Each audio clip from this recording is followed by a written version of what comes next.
Mary redeemed a $50,000 cash prize playing Chumba Casino online. I was only playing for fun, so winning was a dream come true. Chumba Casino is America's favorite free online social casino. You, too, could have the chance to win life-changing cash prizes. Absolutely anybody could be like Mary.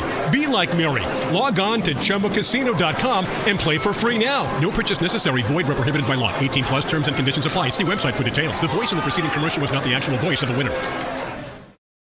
Now, The Rattlesnake and the Barefoot Bride, dramatized from True Detective Mysteries magazine.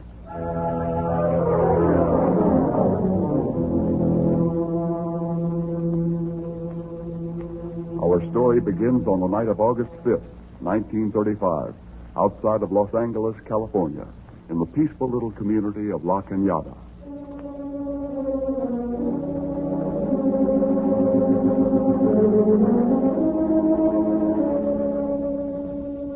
The summer night is scented with the haunting fragrance of orange blossoms, whose drifting petals somehow seem like falling tears. And that strange sound that seems to float on the air, like the echo of some weird rattle. What is that? We shall see.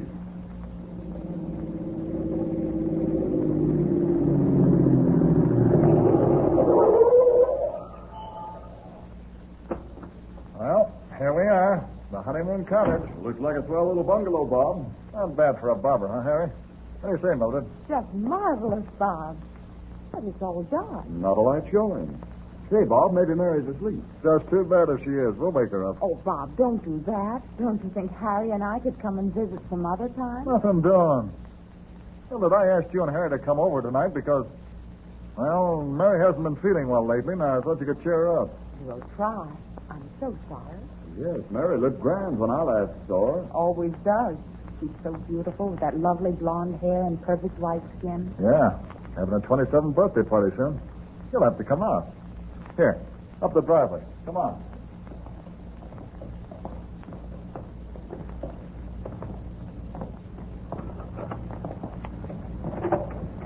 Come right in. I'll turn on the lights. Why, Bob. Oh, how lovely. So this is where you keep your bride. Not bad for a barber, huh? Beautiful home, beautiful wife. Yeah, I'll call her.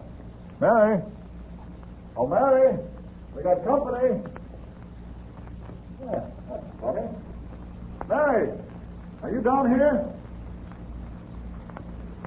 Funny. Maybe she's upstairs. I'll run up and see. Mary, Mildred Jackson having also here. Mary. Harry, I hope nothing's the matter. Oh, don't be silly. What could be the matter? Mary. This house seems so empty. Oh, Mary's probably out in the backyard feeding those rabbits of hers Bob was telling us about. Mary. She's not up there. Well, maybe she's visiting neighbors.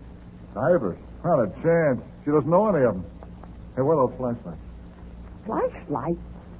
Here, Harry. You take this flashlight and I'll take this one. Well, it's outside the house. Sir?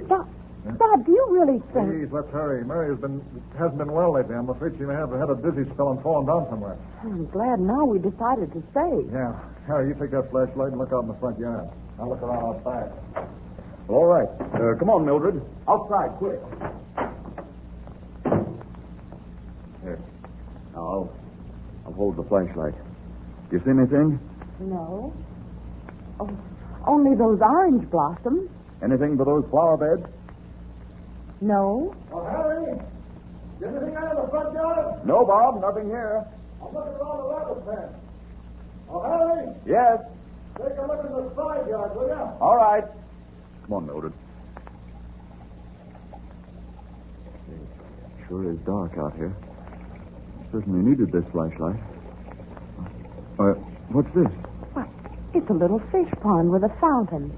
A lily pond. Oh, look, it has water lilies in it. They're night blooming. In full bloom, too. See how they Harry, what's that? There, on the other side of the pool. Here, hold your flashlight. Oh, it's Mary! Merciful heavens. Bob! Bob! Mary! Oh, Mary! Oh, look! Look at her hair around that water lily. Oh. Oh, Lord. Mary, how did this happen? Oh, my poor little girl. Steady, Bob. Mary. I think I'd better call the police.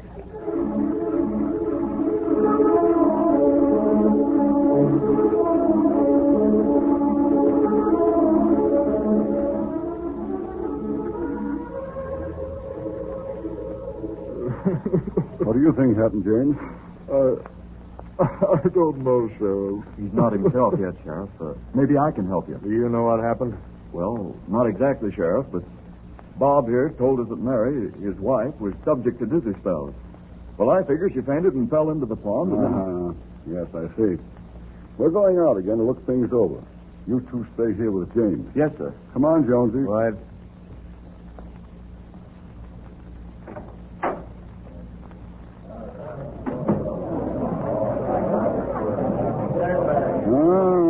Looks like pretty shallow water for anyone to drown in. Yeah, it sure does.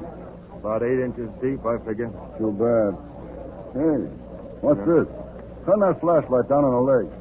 Look at that. Oh, our leg is swollen nearly twice the size of the other one. Was she in an accident or something? I don't know. Here comes the doctor. We'll ask him what he thinks. Oh, Doc. Doc, here, this way, please. Hello, Sheriff. Is this the patient? Too late for being a patient, I guess, Doc. Looks like a drowning. Rather unusual in a shallow pool like this, isn't it? Yeah. Say, Doc, look at that left leg. What do you make of it? Looks like a bite of some sort. Do you know what kind? Well, that's hard to say. It might be some insect like a black widow spider. But I can't say for sure without a chemical analysis. You take charge of the body until the coroner comes, will you, Doctor? Yes, I will. Come on, Jonesy. Let's go inside again. Right.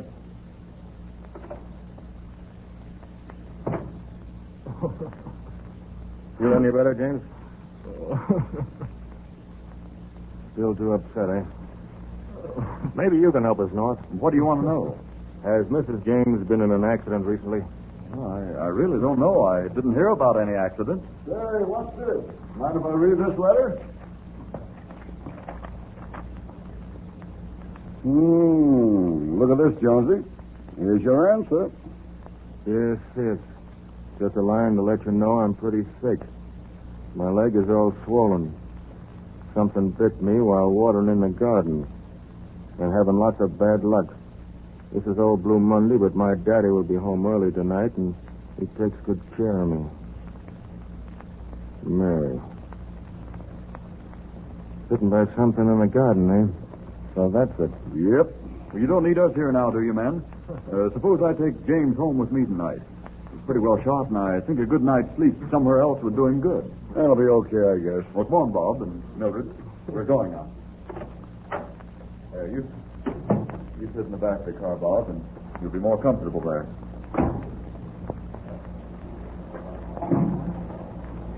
Feel any better, Bob?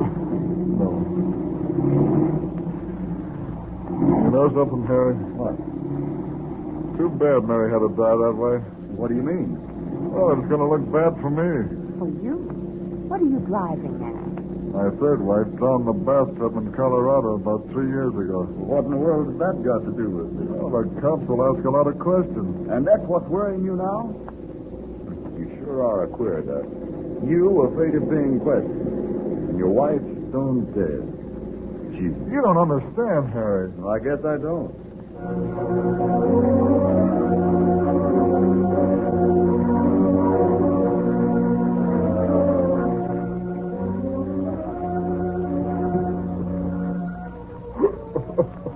Proceed, Dewey. Yes, sir. Here's how we found the body, Inspector. Face down in the pool, head and shoulders submerged, wore thin flowered silk dress, blue boudoir silk slippers, skirt pulled up over knees, and legs bare. Oh, Mary loved to watch the goldfish play in the pond. There, Bob. Come on now. Calm down. She must have fainted and fallen in the pond. Mr. James, the law of Los Angeles County has no wish to meddle with a husband's grief. We simply want the facts. Yes, sir. Sheriff Stewart, are all your witnesses present? Yes, Inspector. All right. Go ahead, Sheriff. We found this note, Inspector, on the table in the kitchen of the deceased's home. Let me have it. Mr. James, is this your wife's handwriting?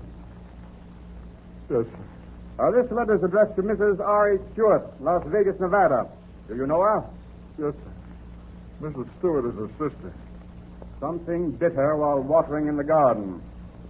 That would account for the swollen leg. Today is Old Blue Monday. My daddy will be home early tonight.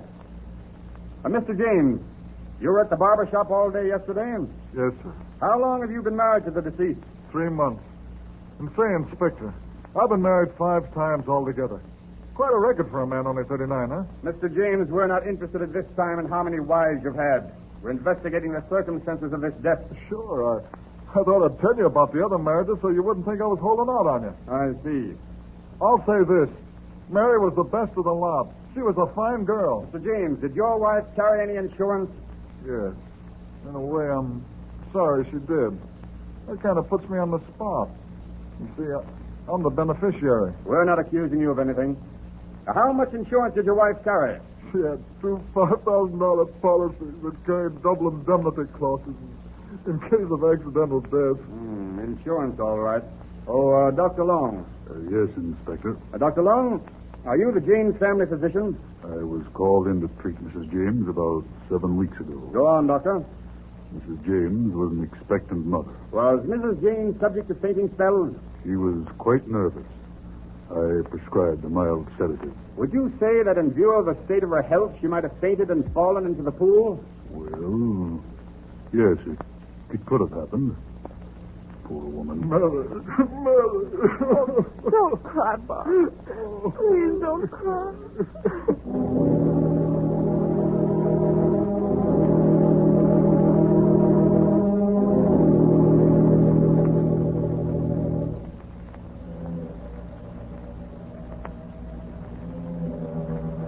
Mary James was laid to rest in Los Angeles, near the third wife of Robert James. The 2 brides of the strange barber lay side by side in eternal sleep. But the tragic story of Mary was not yet to have its final heart-rending chapter written. For while Robert James once more plied his shears in his barber shop in the office of Buren Fitz, District Attorney of Los Angeles County, the shears of fate were also sniffing. Let's get somewhere with this. That's right. Oh, Tui, let's hear that coroner's report again. Yes, Mr. Fitz. Coroner surgeon's report, Mrs. Mary Bush James came to her death on the night of August the 5th, 1935 as a result of drowning, with acute cellulitis of left foot and left leg following laceration of great left toe as contributing factor. Verdict, accidental drowning, case automatically closed. All right, Tui. Well, what else have you to suggest, Inspector Southard? Mr. Fitz, there's about only one thing left to do. What's that? I've been doing some scouting around. This fellow James is taking a house out on LaSalle Avenue. Oh, who's his next-door neighbor? The house next door is vacant. Now, my idea would be to install a microphone in his house, rent the house next door, and listen in for a while. That's a good idea. Oh, Sergeant, get me Chief of Police Davis on the phone. I want the best sound man in the department.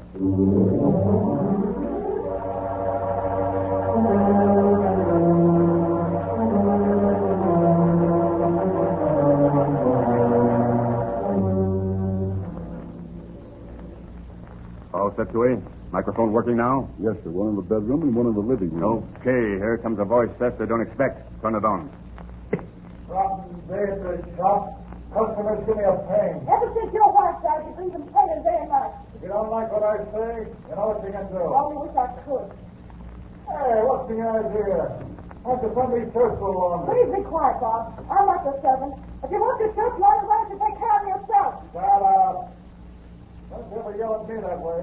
You're right until fall, Bob. Don't forget it. I was good enough for you when you didn't know where your next meal was coming from, wasn't I? I'll pay you back 20 for everything you ever done for me. What does she mean? Quiet. Don't look at me that way. Don't go away. Keep quiet. You want to wake up the whole neighborhood? Please don't. Please. I'm going over there and break that guy's head down. Stop whining. I didn't hurt you. Between you and the hobo and nuts. Please bother me while you're sitting out on me. Bother me, huh? Oh, won't be bothering me for long. Next time he tries to get more dope from me, I'll get him. Only better than I got mine. Did you hear that? I knew he'd talk. I saw Hook Green Hills near the barber shop today. You did? Well, why didn't he come in to see me? I only wish he had. Am I going to fix him? I should have done it long ago. I want to know one thing. What's that? Isn't that girl a manicure from James' barber shop? All right, Captain. I thought I heard her voice sound familiar. She testified for him at the coroner's inquest, remember? Yeah. But where does this guy Hope fit in the picture? He has something on James. He owns a green Buick, that's all we know, but that's plenty. Come on, let's go. Right.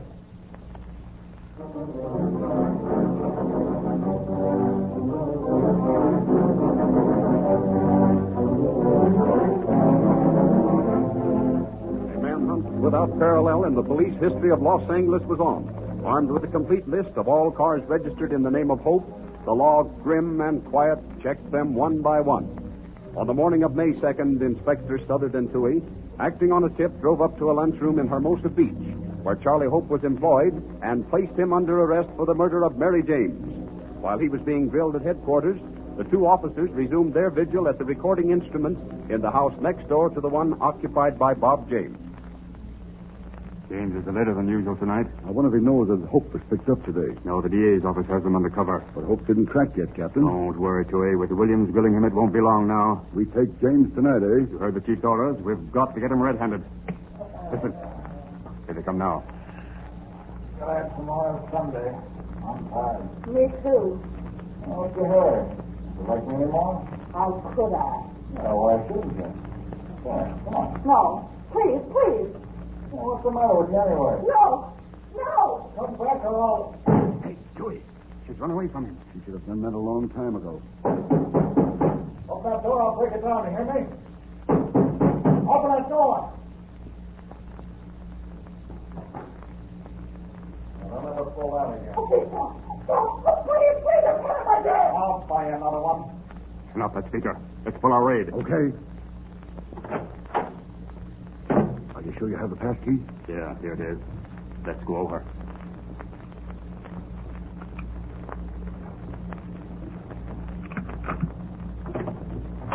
This way. Come in. I'll open the door. You walk in fast. Careful. James may have a gun.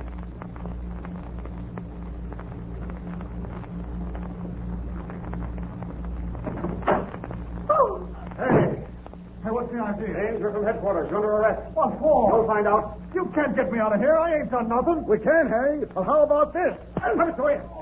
You'll come all right. You too, sister. Oh, why did I ever get in this mess? I knew something like this would happen.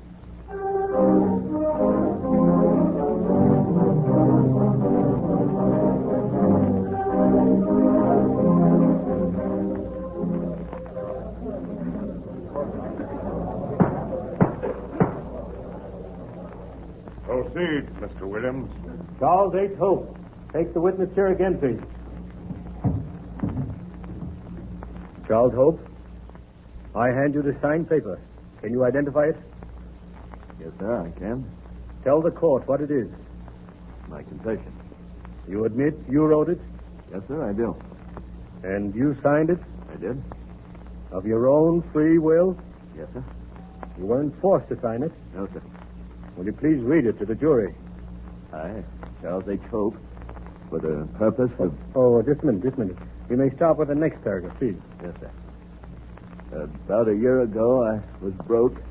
Went to Robert James' barber shop in Los Angeles to see if I could get a free haircut and shave.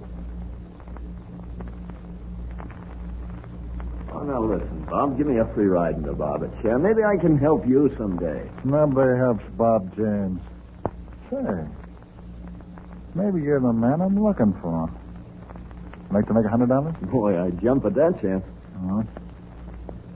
How do I earn this $100? Yes, huh? A friend of mine says he'll pay $100 for some good live rattlesnakes. Huh? Rattlesnakes? Yeah, rattlesnakes. Not afraid of them, are you? For that money, I ain't afraid of nothing. Huh? Here's the money. Get me 2 of the kind of snakes I want and keep the rest of the dough. Come on, I'll take my car. Come on.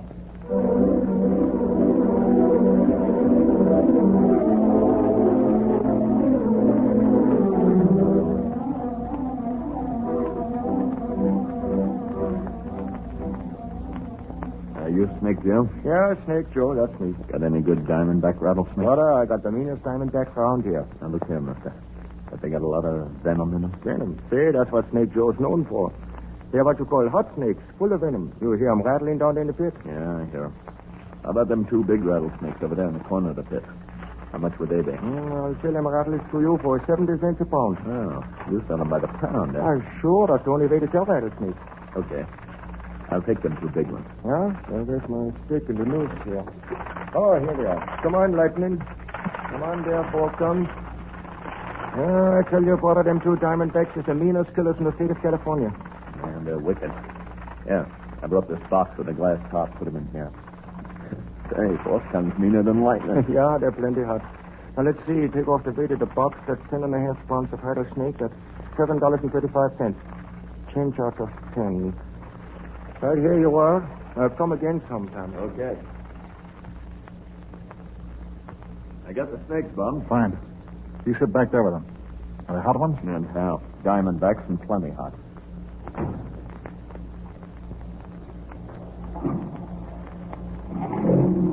Chuck? There's no third party in this. I want to collect some insurance. You're the only one in it with me. I don't get you. Huh? You'll soon find out. My wife, she's the one. I don't want to be mixed up in this kind of business. You'd like to get some real dough, wouldn't you? Excuse me? I thought so.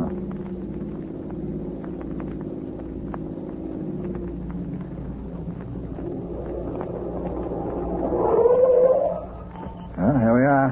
Let's get out. Did you bring in that box of snakes? Yeah, over there behind the door. Daddy, is that you? Yeah, Mary, I'll be in soon. You're sick. Boy, I can't figure you out. You're too dumb. Come on, let's have a drink. Hey, where you going with that rope? Wait a minute, you'll see. How come adhesive tape? Hey, what are you doing with that? What? Shut up.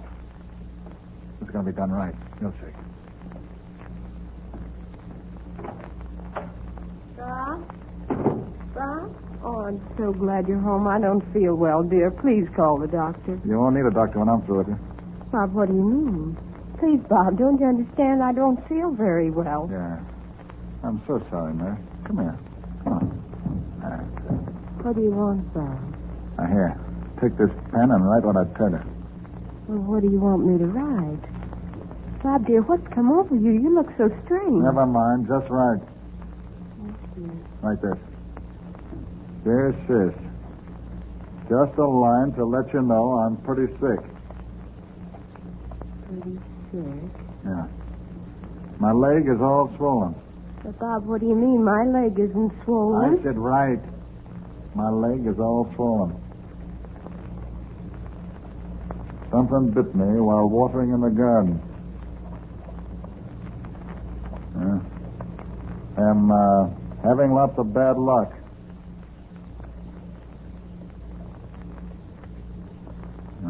This is old Blue Monday, but my daddy will be home early tonight, and he takes good care of me. Sign it, Mary. Now put your down and sister's name and address on this envelope. All right. Bob, why did you make me write this to Sis? Turn around and don't talk so much. What are you doing with that adhesive tape, Bob? Bob, I'm frightened. Shut up. Bob, what are you trying to do to me? My nose! Keep over her eyes, too? Yeah. I see that rope. Give it to me. I'm going to turn the kitchen table. Hurry up. I am. She can't see. Shut up. Where was that? There they are, but... Get him, get him. What are you standing around looking like that for? All right, I get him. There you are. Put him down. Put the box down. Here, by her foot. Take the lid off the box. Take it off, I tell you. Take it off. She's barefooted. But don't put her foot in there. Don't! The snake! Real life of snake! Open up! I'll turn up some more. Oh, she's fainted. Now, I can take their snakes back and give them to Snake Joe.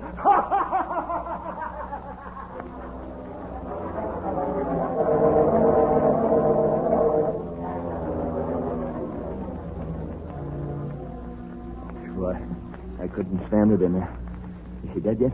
She's dead yet. She's been dead since 4 o'clock. To make double sure, I drowned her in the bathtub. She's finished now, all right. Come in and help me carry her out. No, I can't. Come I can't do on, that. come on. You take her feet, I'll carry her head. We'll put her in a lily pond. Come on.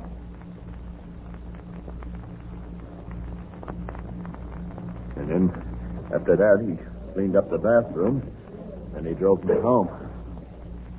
That's a lie! It's a lie! You did it! You did it! You did it! Robert S. James, jury having found you guilty of murder in the first degree, I hereby sentence you to be executed according to the law of the state of California at San Quentin Prison at the time prescribed. You are to be hanged by the neck until you are dead.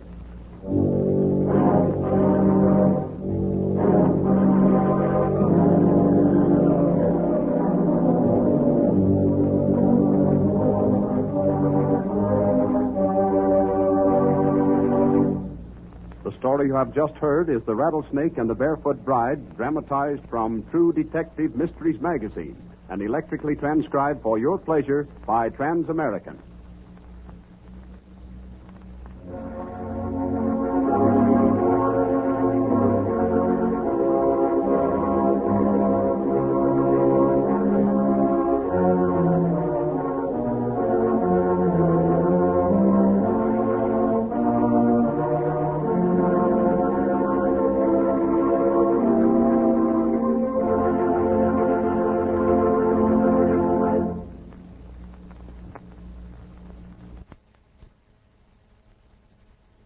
Mary redeemed a $50,000 cash prize playing Chumba Casino online. I was only playing for fun, so winning was a dream come true. Chumba Casino is America's favorite free online social casino. You too could have the chance to win life-changing cash prizes.